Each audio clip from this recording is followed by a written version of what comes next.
friends, welcome back. I am out at the barn doing some barn thingies. It's a nice, pretty, peaceful day.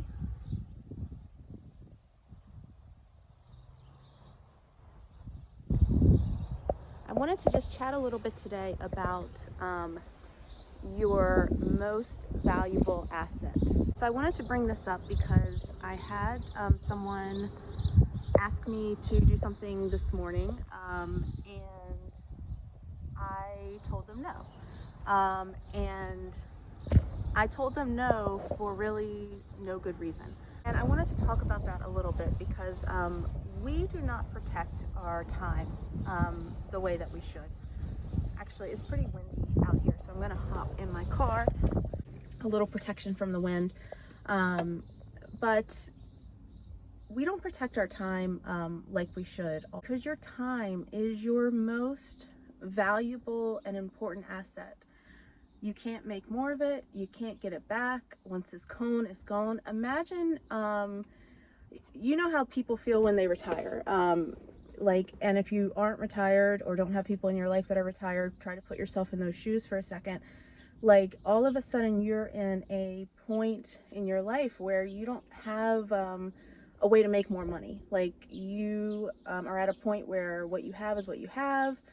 Like, if you're getting Social Security, that's the amount you're getting, like whatever the case may be. Like, you don't have a way to like make extra money if you need to. So like, you know that you have this bucket of money and like that's what you have to live off of, and you got to make it go and work for the things that are important to you in life. And you know you can't get more of it back, so you got to make what you have work for you and utilize it to the best of your ability. And that's the way time is. Like, from the moment that we're born, that is the way time is. Look at time the same way you would look at your bank account if you were retiring, or if you knew that you couldn't do anything to put more money in that bank account. You're given a certain amount of time when you're put on this earth, and like that is all that we get. And there's no way to make more of it. And everyone gets the same amount of hours in the same amount of days in a week and in a year. And like that's what you're allotted. So time, I would argue, is like your most valuable asset. And that's something that you should protect and you should prioritize, and you should really, live with intention when it comes to how you spend your time. The same way you would live with intention as far as the amount of money you spend if you knew that like you couldn't make more of it, or you couldn't get it back if you spent it. Someone asked me to do something this morning and I said no, and I really didn't have a great reason. And like, this is the pitfall that we fall into as humans in our society. I feel like we think we always have to have an excuse. Like, if we say no to something or no to going somewhere, it has to be because we have some concrete thing that we can't work around. Like we have to be at work, or like we have to pick up a kid from school, or we have a doctor's appointment, something that we can't flex, like something we can't move around, something concrete. Like, those excuses, quote unquote, are accepted in society as reasons to say no to things, and reasons to you know be selfish with our time or inflexible with our time. And I'm here to buck that trend a little bit, and to challenge you guys to buck that trend a little bit, because I don't think that's very fair. You don't have to have a reason like that to be protective of how you want to spend your time. So it's been a really demanding week. I'm working 2 jobs now, and on top of that, like, we're in the middle of this move out of our rental house, and trying to get the horses back in shape because we have some big races coming up. So it's been a very demanding week, and it's been a lot of like running from here to there trying to get everything done. I don't have work to worry about today, and I just wanted to chill today. I wanted to not have to set an alarm clock. I wanted to wake up whenever I woke up. I wanted to have my coffee, watch some TV without feeling rushed, like rushed, like, oh, I got to be somewhere at X amount of time. Then when I got done feeling like I wanted to chill on the couch, I wanted to be able to come out here to the barn. I wanted to take care of some things out here, ride the horses again without feeling rushed. And like that's a big difference. Like I have to prioritize working my horses and making sure they're in shape. Like I have to do that every day, but it's different when you feel like it's something that you got to do and you got to rush through it and you got to get it done because you got to get on to the next thing. Like it's a different feel when you can just kind of come out here at your leisure and just enjoy, the time out here without feeling like you have the next place to get to by a set amount of time. So that's what I mean when I said I really didn't have a great reason not to, you know, meet up with this person this morning who asked me to meet up with them. Like, no really concrete reason. Like, I just wanted to have some downtime and not feel rushed and just have a day this week where I just felt like I could like recharge my batteries a little bit and just chill. And I'm here to tell you that you don't need to feel guilty about that. And maybe you don't. Like maybe that's already how you live your life and you already don't feel guilty. And if that's the case, I applaud you. But I know there's a lot of people out there that feel like they have to have an excuse to say no to something, or an excuse to like say they can't be somewhere. And if you're that person, I'm challenging you to change the way you look at your life and the way that you look at your time.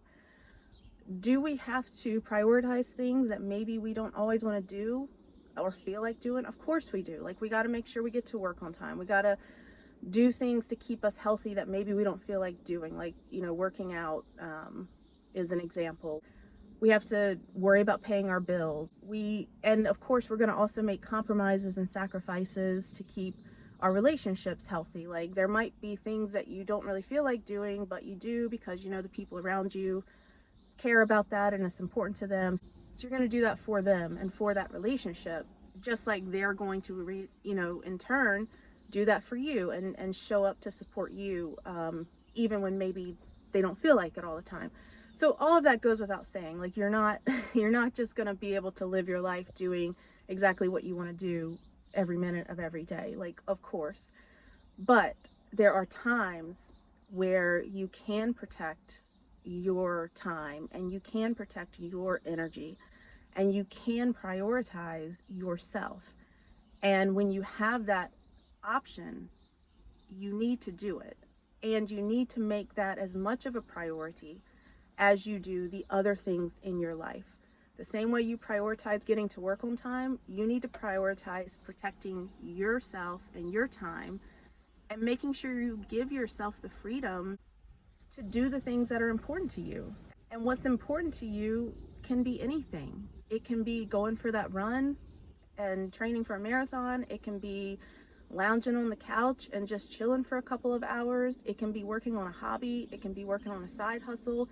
It can be sitting on the porch and reading a book. Those things, whatever those things are that make you feel recharged, refreshed, alive, healthy, mentally healthy, whatever those things are that you find important or you feel like you need at any given day or week or month, you should prioritize those the same way you prioritize these other things in your life. And you don't have to feel guilty for doing that. And this is the greatest phrase I've learned. I'm going to share it with you. This is a game changer. The phrase is, I'm sorry, I can't, I'm unavailable. And that's it. Stop. Period. After that sentence. People don't need to know your business. They don't need to know your life. They just need to know whether or not you're available. And if you're not available, it doesn't matter why. It could be because you have to work a 24-hour shift, or it could be because you want to just sit and chill and sit on your porch and read a book. And both of those things, in my opinion anyway, should be equally respected and equally prioritized. And nobody needs to know your business. Like, all you have to say is, I'm sorry, I can't, I'm unavailable. And you don't have to feel guilty for whatever that reason for that unavailability is. You don't have to have an excuse. You don't have to have a concrete reason like I'm working or I got a doctor's appointment or whatever. Like, your time is your time, and you spend that time how you want to spend it, how you think is important to spend it, and you spend that time doing the things that you know are going to bring you fulfillment and make you healthier and happier and all the good things in life. And again, of course, we're going to not be able to do just whatever we want to do every day of the week. Like, we have to do things like go to work. We have to do things like make our doctor's appointments. We have to do things like, prioritizing the relationships in our life and making time for them and making time to do things with other people. Like, that all goes without saying. And I hope nobody is misconstruing anything on this video to mean other than that. Like, of course, you have to prioritize the other things that are important in life as well. I'm just saying that in addition to those things, what's also important in life is you and your well-being and your mental health and your energy and your time to do the things that are important to just you, that maybe nobody else understands, but maybe is what you need for you and for you to be living the healthiest and happiest, best version of yourself. So don't ever let anyone make you feel guilty for that, and don't feel like you need to explain it, and don't feel like you need to have excuses. Again, the best phrase ever: I'm sorry, I can't, I'm unavailable. And that's all you need to say. All right, I'm gonna go grab my horses. We're gonna go for a nice leisurely ride today, and I will talk to everybody soon. All right, have a great rest of your day. Bye.